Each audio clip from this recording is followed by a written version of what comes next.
Hello everyone, this is DM Gashbad, and I am back after a bit of a holiday break. We are moving straight into Game 2 of the California Batman Miniature Game 2018 Championships. That's 2018, this thing happened back in September. I know I'm a little slow getting these out, but what can you do? Time off for the holidays, that kind of thing. Anyway, here's the crew that I'm using for this tournament. I've got my Mr. Freeze crew that is entirely Mr. Freeze-less. I've got my sidekick working as the boss here. I've got Captain Cold. He's going to take command of this crew. This is my Fire and Ice crew that has so far not performed extremely well, but I do want to give it a good, thorough test run during this tournament. So we're on. Captain Cold has brought along my first free agent, his good friend Heatwave. Those two make a good team up. I've got a sidekick, which is the second part of the ice part of this. That's Killer Frost over there on the left. So I've got two sidekicks, Captain Cold and Killer Frost. And then my second free agent is Firefly there in the back. And of course I'm using the new updated rules that were published by Knight's Models. Anyway, as far as henchmen go, I've got Prisoner 04. He has got the cool generator, which is like a whistle. It gives him the stop rule. That's the bodyguard prisoner. He's there second from the left. I've got Pipe Prisoner, just a cheap guy to fill out the numbers because they were feeling a little bit thin. And then I have put my faith in the so far somewhat disappointing Little Spark. Didn't take high security henchman. I'm taking Little Spark. He's got a grapple gun. I have confidence in this guy. He's going to do good in one of these games. As you can see, I'm bringing along some of the old metal models. We are using the Eternal format, which means that the older versions are allowed. But let's get right on to the games. For round 2, I'll be facing a local player who I don't think I've actually ever played before, and we have quite a crew to show you guys. But first, this is the board after everything's been set up: crews, urban furniture, objectives, and all that. This is going to be the skirmish scenario, so it's nice. We started off with the looting scenario where everyone kind of fights in the middle, and then we're going to the skirmish scenario where we have to fight our way all the way across the length of the board to get to the objectives in each other's deployment zones. So you can see my crew set up there on the left-hand side. That's my deployment zone, the left-hand side. So if I'm looking at that table from my side, my crew is all clustered around the right-hand side of the table. And then he has got the right-hand side over there for his deployment. And you can see his guys kind of grouped in the middle. So right off the bat, let me explain that I am facing a Brave and the Bold crew with 3 models in it. So it is in a very, very elite group with some pretty powerful models. So we have the Flashpoint Batman. Thomas Wayne is going to be the leader of this crew. He has brought along the new resin Nightwing, and he has brought along the Ezra Miller Flash. I think those are all good models. They are all new, strong models faced individually, but I have real doubts whether they can really do the damage to a normal-sized crew just on their own. I've got a lot of experience running speedsters, so I know a lot about what the Flash is going to be able to do, and I did ask my opponent ahead of time about Flashpoint Batman's abilities. And the thing that stands out to me is, even though he's got a lot of shots with those guns, he's got no rerolls, no ranged master to give him a +1, no master marksman to give him rerolls, and he's got nothing that takes away pings. So I'm skeptical as to whether Mr. Flashpoint Batman can really do the damage to make up for the fact that he's only got 3 models. Nightwing I'm very familiar with. He can output a ton of damage, but he's also really vulnerable himself. So I'm kind of confident, even though this crew, spoiler alert if you haven't watched the first game, they lost the first game of this tournament. I'm just not sure that my opponent has the firepower to stop my 7 guys. So with that in mind, when I went to deploy, I clustered all my guys together, and as far as strategies went, I decided that I'm going to group them all as close as possible, and I'm going to take the secret objective. So I've got 4 objectives. The plan is I'm just going to head together in just one big ball and try to outscore him, because I think I can score points faster than he can kill off my dudes. I do have to apologize, this has been a while ago. I can't remember at all what my opponent's strategies or equipment were. Anyway, here's a closer look at my deployment. As you can see, yeah, I smushed everyone up as close as possible. I'm going to try and see if one of his guys comes to try and attack me, then they're going to have to face the entire crew. And I am deployed directly opposite all of my objectives. So right there on the side of this really cool Queen Consolidated building that the tournament organizer has brought. This thing is pretty awesome. It does take up a lot of space, but I don't mind. Anyway, we've got Prisoner 04 there to do some bodyguarding for Captain Cold and Killer Frost, which are right by him. Heatwave is front and center. We've got Little Spark with his grapple gun right next to him, and Pipe Prisoner next to that sewer. What could he possibly be doing? And Firefly is up on those shipping containers, a little bit off to himself, just trying to look cool. This is a picture of the left-hand side of my deployment zone. You can see that my opponent put all of his objectives where my guys were not. So he's got his ammo, his meds, and Titan objective all laid out right there. They are basically completely unprotected by me. I'm planning on just ignoring him because with 3 guys, I don't think he can outscore me as far as the objective game goes. Here's a picture down the side of the table looking at my opponent's deployment zone. As you can see, we've got Ezra Miller Flash parked all the way on the left-hand side of the board. And then in the middle, we have Thomas Wayne Batman and Nightwing kind of front and center right in the middle by that lamppost. So as I mentioned, for one of my strategies, and of course Captain Cold gives me an extra strategy point, I took a secret objective, which gives me an additional objective marker. I took an extra ammo, so that's kind of up and to the left there a little bit. I also took change of plans, and I used it to move my medical supplies right up next to that sewer. Again, the idea being that I am going to sewer one of my guys through, and he's going to be in contact with that sewer marker and in contact with the medical supplies, so I can start scoring off of that right away. So we're going to go into the Bag of Destiny, and we're going to draw a take the lead marker, and my opponent is going to draw his marker, which is just fine. He's going to force me to go first, which just makes sense, but before all that happens, we have the Speed Force phase. So Ezra Miller Flash is just going to start trucking down that left-hand side of the table where I got none of my guys. He's moving straight towards his objectives. I believe he's going to go ahead and use Speed Force 1 and 2 in order to do that. My opponent has all the passes in the world, so I've got to go and move somebody, and the first guy I move is going to be the bodyguard prisoner. He is going to move directly forward as fast as possible. Basically, he's the most expendable guy I have next to Pipe Prisoner. Pipe Prisoner has to hang back a little bit because I do want him to go through the sewer, so I don't want to activate him before one of my opponent's guys who can go and kill him.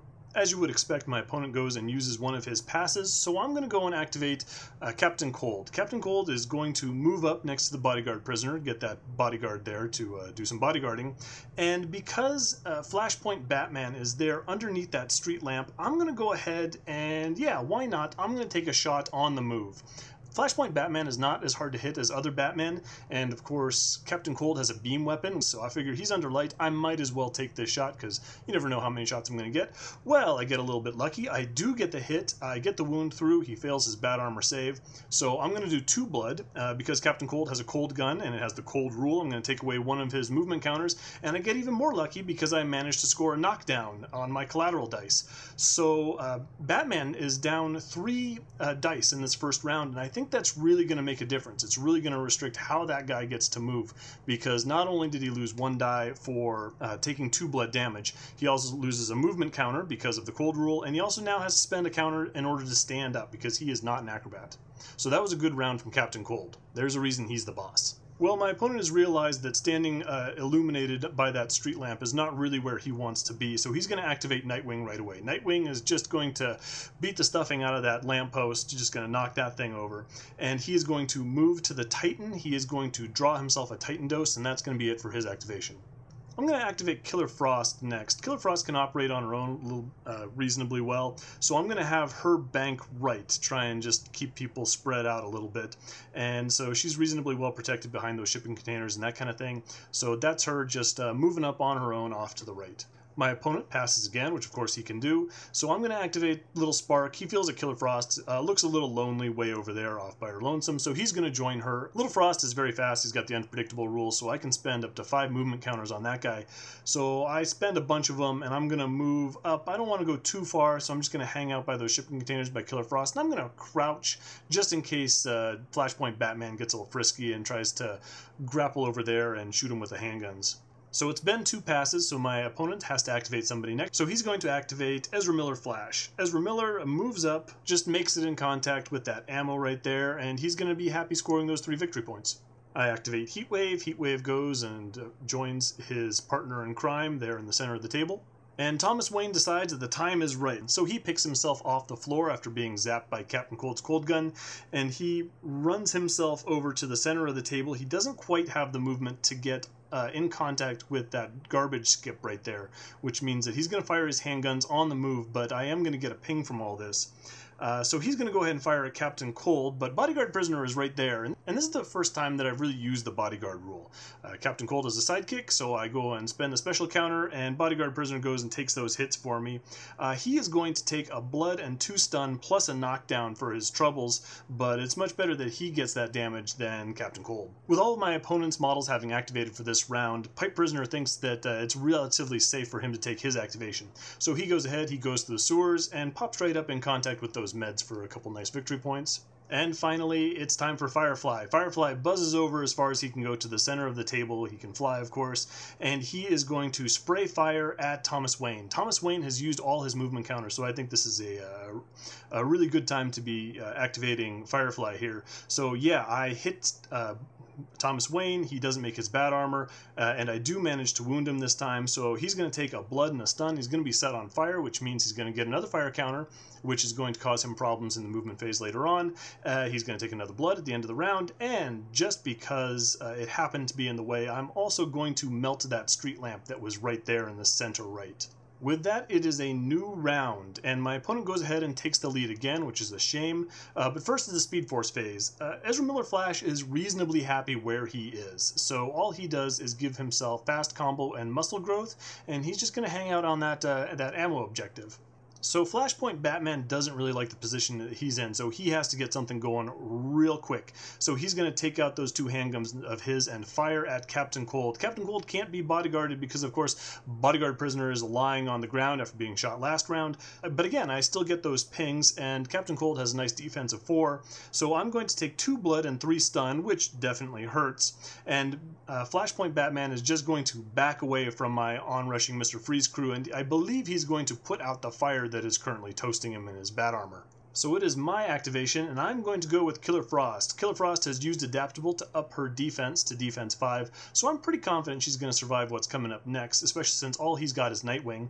And speaking of which, I'm going to move Killer Frost into my first ammo objective, and now I'm within 8 inches of Nightwing, and so I am going to use my stop rule. So I'm going to chill that guy in his boots, which means he's going to have real problems getting to anyone too important. I'm also going to throw ice daggers at him, and I get a bit lucky here, so I go and hit him for 1 blood and 2 stun with the ice daggers. So this round, Nightwing has been using the Titan that he drew last round, so he is all hopped up on terrible, terrible drugs, but he doesn't have a whole lot of places that he can go since he's been stopped and can't use movement counters. What he can do is back away a little bit, because he still has that 5-inch move because he's an acrobat, and he can go beat the stuffing out of poor Pipe Prisoner, which he absolutely does. You don't want to be a Pipe Prisoner getting attacked by a tightened up Nightwing. That's just no good for your health. So yeah, Pipe Prisoner is going to take a nap for a little bit. He's not going to be scoring victory points from those meds anytime soon. But that means that both Batman and Nightwing have both activated, so it is time for me to activate the rest of my guys, because I am not worried about Ezra Miller Flash way off in the corner. So let's go and throw in my heavy hitters. And first up is going to be Heatwave. Heatwave is going to teamwork 2 movement counters from Captain Cold, and he is going to rocket up the board and use that fire thrower to just nuke everybody. So I'm going to hit Batman, again failing his bat armor save. I'm going to hand him a blood, a stun, and a fire counter. Same thing with Nightwing. He's going to take a blood and a stun, fire counter, and neither of these guys are going to be able to put out that fire. Batman because he is out of movement counters, Nightwing because he's been stopped. I also get a knockdown again on Thomas Wayne, so he's going to have some real problems. Unfortunately, Pipe Prisoner is right there in with all those guys, so I don't have any choice, but I'm going to hit him with that sheet of flame that Heatwave is throwing out. You know what? Oh well. I don't think Heatwave feels real bad about it. He toasts his own team member a little bit, but hey, it was definitely worth it to get all those guys on fire. So Ezra Miller, fresh off his Crimes of Grindelwald movie, decides that he is really not where he needs to be. He needs to get in there and save his teammates. So he actually abandons his objectives and goes creeping off around the corner there. He doesn't want to catch a bunch of fire himself, but he is determined that he needs to go and save Dick Grayson and Thomas Wayne. And so he is moving back towards the fight. So I am really sensing the advantage at this point in time, so I'm going to just pile on the hurt while I can. Firefly is going to zoom up, and he's going to do the same thing that Heatwave does. So he's going to throw a sheet of fire. I don't have to roast my own pipe prisoner this time, which is nice. I do catch Batman, but unfortunately his bat armor saves him this time. I do put another blood and stun and fire counter on Nightwing. And just to pile on the bad news, Nightwing also gets a knockdown. So yeah, I've got my two of the three models my opponent has are both knocked down and on fire. And the hits keep on coming. I'm going to activate Captain Cold next. Captain Cold is just going to move straight up and continue blasting Batman with his cold gun. He's going to give him 2 blood and a stun. It's all me now, so I'm going to activate Little Spark. Little Spark is going to sprint over to my other ammo objective, and he's going to crouch. And for my final activation, I don't have a picture of this, I apologize, but Bodyguard Prisoner is just going to stand up and walk over to Captain Cold. So it's a new round, and I am going to take the lead this time, but of course first comes the Speed Force phase, and in the Speed Force phase, Ezra Miller Flash is going to use Super Speed 1 and 2, and he is going to move straight into contact with my boss. He's going to make stuff happen here. He is also going to activate Fast Combo, so for every attack dice he throws, he's going to throw 2 attacks. But that is going to have to wait because there are people that need to get set on fire first. I can't hold off on this. I absolutely want to make it happen. So I'm going to activate Heatwave first. Sorry, Captain Cold, you're on your own.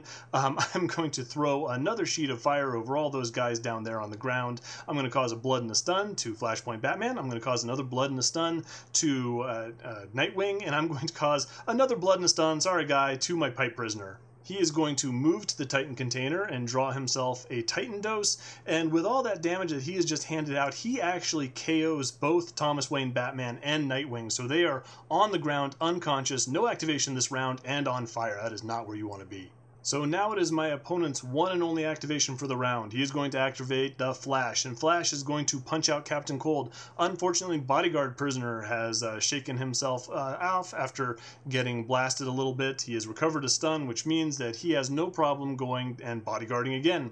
So he jumps in the way of Ezra Miller's flying fists. You can't block a speedster's hand-to-hand combat attacks, so he's going to take 2 stun. Again, these speedsters only do 1 stun apiece, so even with all those attacks, it's just not going to do that much. So he is still up, still moving with very little health left, but it saves Captain Cold from taking those hits. Flash then wisely goes someplace else. He uses the rest of his movement counters to skip around behind those shipping containers over there. So after some math, Firefly has determined that everyone on the table over in my opponent's deployment zone is going to burn to death without his help. So he is going to move over to the ammo. He's not going to bother lobbing a grenade or doing anything else. He's just going to wander over there, draw another ammo for his flamethrower, and just slowly let everybody roast. Now that Firefly is guarding the ammo container, Killer Frost says, hey, why don't I go over to these meds, because Pipe Prisoner is not long for the world, because he's burning to death too. So she's going to go and claim that objective, net me a bunch of victory points, while Firefly is tending the objective that she used to be on. After getting slapped around by Flash, Bodyguard just moves up to the middle of the table, and Captain Cold on his activation, with no one left to shoot, goes and joins him. Little Spark happily sits on his ammo objective. And at the end of the round, we have a big Gotham barbecue. So Nightwing, Flashpoint Batman, and Pipe Prisoner all go up in a puff of smoke. So that is the end of this round. This has been 2 really big scoring rounds for me. I'm claiming all 4 of my objectives. I just took out a sidekick and a leader. Yeah, the victory points are really racking up here. So now it is round 4, and my opponent takes the lead. So in the Speed Force phase, he goes ahead and uses some of his Speed Force powers to just move forward a little bit. And in his first activation, he is going to go ahead and use the Speed Force Lightning to zap poor Captain Cold. But again, that brave Bodyguard Prisoner jumps in front of that Speed Force Lightning, and he goes and takes the hit. So he grabs himself a blood and a stun and KOs himself. So, you know, that's a brave Bodyguard Prisoner. Thanks for your service, but you're going to be pretty hurt here for a while. So he's just going to sleep that off in the middle of the table. With that, Ezra Miller Flash uses the bajillion of movement counters he has left to get all the way to the other side of the table and go hang out on his Titan objective. So that leaves just me as far as activations go, and I don't really have anything to do. No one's going to be able to run over there and do anything to Ezra Miller Flash, and there's no other bad guys, or good guys I should say, around. So all Captain Cold does is he walks over to the Titan objective. He's going to draw himself a Titan dose as well, and we just kind of sit around, nervously pointing our weapons in every direction, waiting for Flash to reappear. And of course, accumulating lots and lots of victory points. So it is round 5, and my opponent takes the lead again. He is going to go for his big Speed Force power that allows him to appear anywhere on the table that he likes. He manages to do that without a paradox, and so he goes and just supersonics himself right over to Captain Cold. He is picking on that guy. I think he wants to teach me a lesson on the way out. We definitely know how this game is going. There's no catching up, but it is a point of pride. Flash wants to down Captain Cold. Unfortunately, moving himself all the way across the board uses all his Speed Force counters, so he's just got his normal attacks. He throws all his attacks into Captain Cold, but of course Captain Cold has defense 4, and there's not really a whole lot of combat ability that Ezra Miller Flash just has on his own. He can't use his Speed Force Lightning, just hasn't stacked things or do his mixed combat style. Anyway, so he only ends up doing 1 stun to Captain Cold before he runs off to the corner of the table before everyone turns their weapons on him. Which means, of course, that no one has anyone to turn their weapons on. And again, for the second round in a row, all my guys just kind of sit around wondering what that loud wind and smack on the side of Captain Cold's head was. We just kind of think, well, what was that? And we continue to just look around the streets of Gotham. So it is the last round of the game, and my opponent takes the lead again. So he is going to use his... He's going to use his Speed Force powers to give himself fast combo and muscle growth, I believe. And he is going to take his first activation, and he is going to run in, and he is going to try and finish off Captain Cold once and for all. Unfortunately, the dice don't come up for him again. He's just gambled everything on taking this guy out before the end of the game, and he only manages to do 1 stun to Captain Cold yet again. So that's bad news. Captain Cold is left standing. It doesn't help that Captain Cold had taken his Titan dose this round, so he is defense 5. And then Ezra Miller has to face my entire crew's firepower. So 2 fire throwers, ice dagger, and a cold gun later. So just the entire rogues gallery opens up on this poor Flash, and turns out they're Flash villains for a reason. It seems ridiculous. It seems like these guys couldn't do anything against the Flash. But hey, when you got all of them together pointing in the middle of the table, unleashing just a torrent of fire and ice, that'll do the job. I do KO Ezra Miller Flash. I don't take him out of action, but yeah, that is the end of the game. I have scored an absolute mountain of victory points. I think it ended up being something like 80 victory points. Just a real big mismatch. I don't think 3 models can really overcome, at least not these specific 3 models. If it was a real close combat monster, maybe it would be a little bit different. But I was feeling pretty confident in this game, and sure enough, he just couldn't face the pile of victory points. And I got a little bit lucky. I got a lot of knockdowns. That first shot by Captain Cold, I think, really set the tone for the game and put me in a really good position. Anyway, yeah, it was pretty tough. I do thank my opponent. He was a really great sport through the whole thing, even though it became pretty clear early on that his guys were probably going to lose. But it was neat. I did like facing some of these models I'd only heard about, hadn't seen on the table before. This is my first win with my Fire and Ice crew, so I'm pretty happy about that. I kind of claw myself up a little bit in the standings of the tournaments. Well, yeah, moving into Game 3, see how that goes. And hopefully you'll join me on the next one and see how we finish this thing out. I got 2 more games to go. I got a loss and a win. And so Captain Cold moving back up the pack.